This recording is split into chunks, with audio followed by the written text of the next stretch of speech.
Mirë se erdhe. Mirëmëngjes të gjithëve, ju ka munguar një javë, po ja ku erdha me energji të reja, me një botë shpirtërore të re fantastike atje në Vietnam. Na mungove Florenca, por faleminderit shumë. Që çdo ditë ke postuar, që na ke lënë të updateuar, të informuar në çdo hap që ke hedhur. Po. Në çdo vietnameze që ke takuar. Po, patjetër, ishin shumë të mira, ishte një mrekulli. Sa mirë. Dhe ushqimi atje ishte i jashtëzakonshëm. Besoj për disa ditë të mira do na shoqëroj shija vietnameze.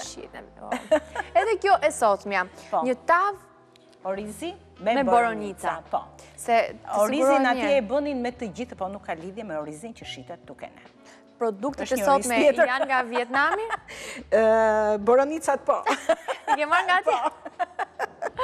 Florenca, do të listojmë për bërësit, edhe duke gatuar, duke nga treguar nga eksperienca jote fantastike në Vietnam. Patjetër. Për këtë tavë orizi me boronica, për bërësi kryesor, patjetër që është orizi. E kemi me shumicë.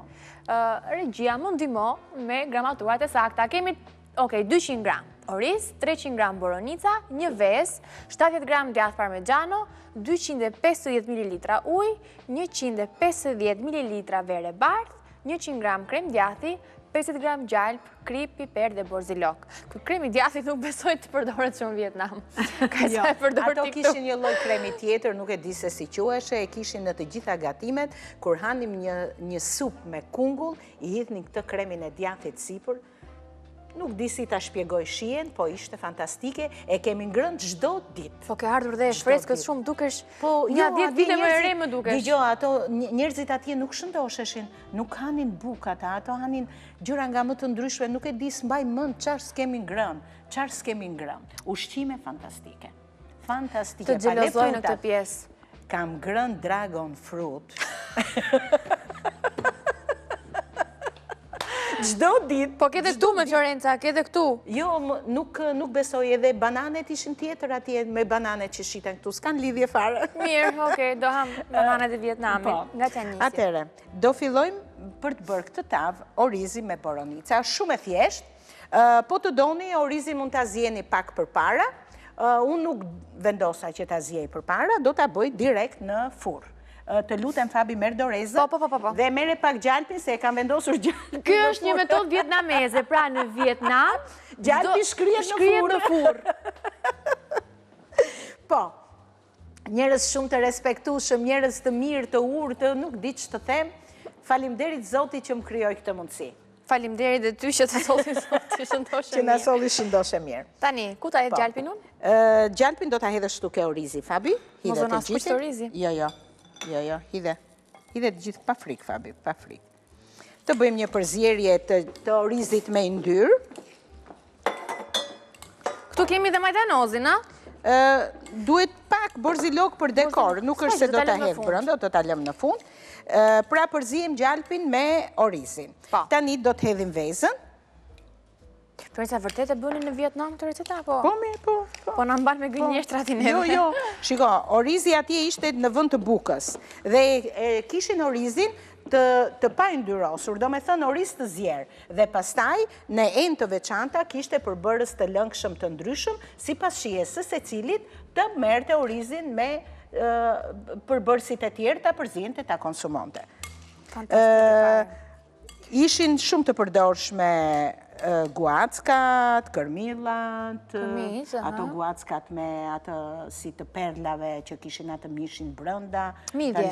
Si mbaj mend gjithë ato emra. Po, gjithë ato emra që ishin atje si mbaj mend, them drejtën. Sushi, qa nuk ishte. Po, prap, e them, nuk ka lidhje me ato që bëhen këtu. Me zëtullet, mos na dëgjoj njeri.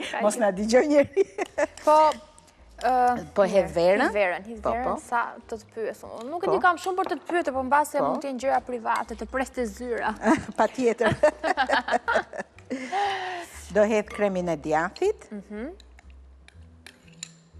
Këtë mund ta bëni edhe në tiganë, po të doni. Të bëhet si risotto. Po. Merri Fabi, largoj këto të lutem.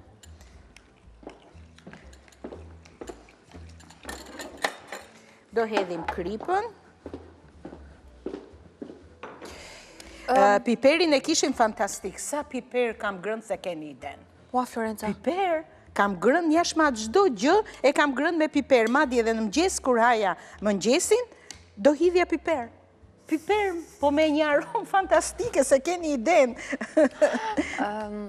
Si të njëse dita, për shembull, zgjoheshit herët? Po, zgjoheshim herët, edhe në orën 8 ne fillonim 8:15, 8:30 maksimumi, si shqiptarët që shkelim orarin, ne do kishim hypur në autobus për të shkuar në destinacione.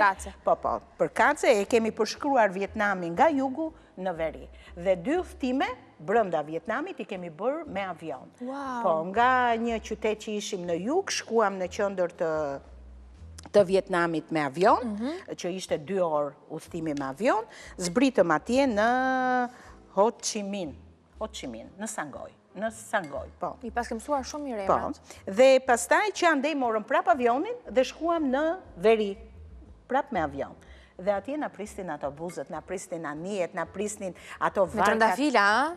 Po lëre mos e pyet, Fabi. Mirë s'po pyes. Tani hedhim dhe boronicat.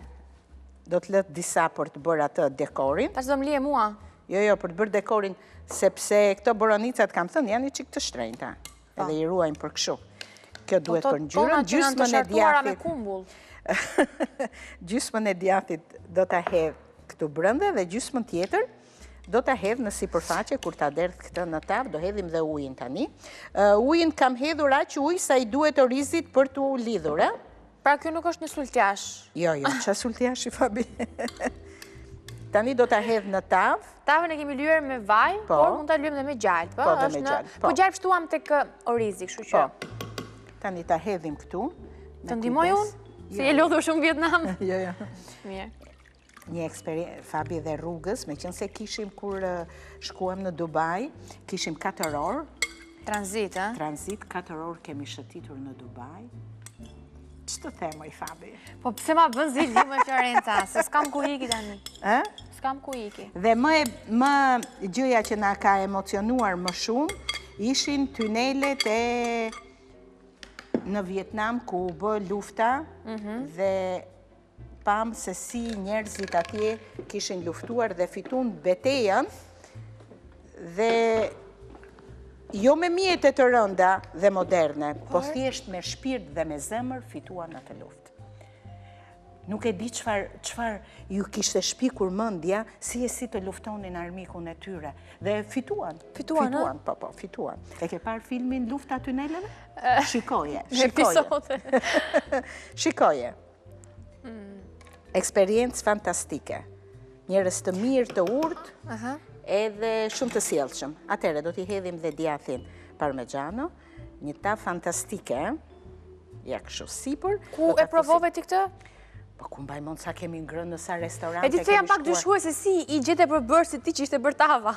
Po e pash me sy, para shumë se falon, e diti. Të sigurohemi pak, pranuam. Ja vendos unë në furrë, ti shpjegoje se i ke munguar publikut jashtëzakonisht shumë. Patjetër, largoje Fabi. Ti edhim pak piper të kuq, Fabi, ti e di që unë vdes për piper. Shtoja dhe piper të kuq. Ja kështu. Jepi.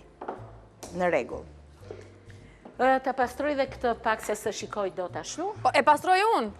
Ja, hoqa unë Fabi, sa të nxirësh ti atë, ja. Ashtu dhe?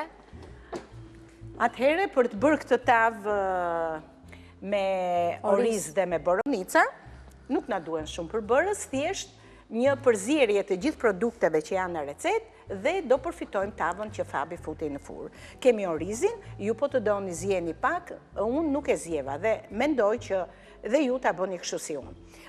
Tek orizi do të hidhni një kokër vezë, do të hidhni verën, do të hidhni pak krip, do të hidhni të gjithë përbërësit që janë recet. Krem djathi, boronicën, djatin parmigiano, gjalpin. Në fillim fare do të përzini orizin me gjalpin. Do t'i përzini mirë, pasi e keni shkrirë gjalpin, dhe pasaj hidhni të gjithë produktet, nuk ka në një radhë të përcaktuar, që keni në recet, dhe në fund fare shtoni ujin, dhe do t'a lini në furrë për 35 minuta, 20 deri sa orizi të bëhet në formën e një pilafi. Pastaj, do të shërbeni dhe ta konsumoni. Është një tavë fantastike, boronicat do të lëshojnë, do të shkrien, do të lëshojnë dhe pak ngjyrë, dhe tava do të marri një ngjyrë dhe një kombinim të mrekullueshëm të këtyre ngjyrave. presim që tava të bëhet, ta konsumojmë dhe me këtë rast përshëndesim dhe kujtojmë dhe njerë vietnamezët aq të mirë dhe mikpritës. Do në ndrosh në duket, me sa po kuptoj unë, do në ndrosh. Dhe atje nuk ishin të shëndosh njerëzit, ishin të gjithë elegant. Po ju pas kanë parë me një sy ndryshe juve, ju turistët shqiptarë. Po. Dhe pjesa veriore, që ishte bashkuar pjesa veriore, kishin me qënë se ishin afër me Kinën dhe me këto vëndet e tjera, Kambodgjën, këto vëndet e tjera, kur raca ishte përzjerë me ato, njerëzit dilnin pak më të gjatë dhe pak më të shëndosh. E pas ke vënë re detaj. Po, e kam. Dhe një përshëndetje në Vietnam, si bëje përshëndetja kur takoheshëm? Ja kështu bëheshe. Ja kështu bëheshe. Florenca, faleminderit. Faleminderit të luqin duar. Pa pasaj duar. eksperienca në ato tempujt e Budës. Në i lutje për mua bëre. Po, bëra. Për të gjithë njerëzit, jo, bëra. Pse të them bëra, për njerëzit që më duan sinqerisht e bëra dhe për ato që unë i dua sinqerisht. Ma thuaj të zyra. Të zyra. Të luqin duar, Florenca, ne vazhdo shimin nesi me një recet tjetër po vietnameze. Fantastike.